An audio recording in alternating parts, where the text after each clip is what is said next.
Penyanyi Rizky Febian dan Mahalini Raharja merajut jalinan asmara. Rizky Febian diketahui mengungkapkan rasa cintanya pada Mahalini Raharja di kanal YouTube Putri Delina.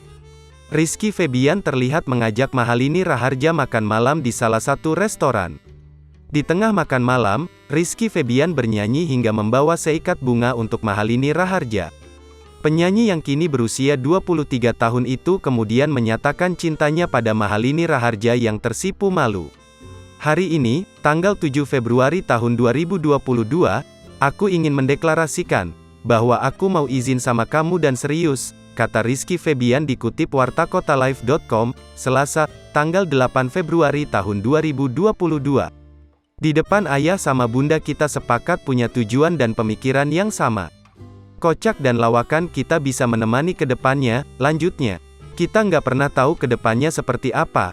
Kalau ada niat baik semua ada jalannya, ucap Rizky Febian.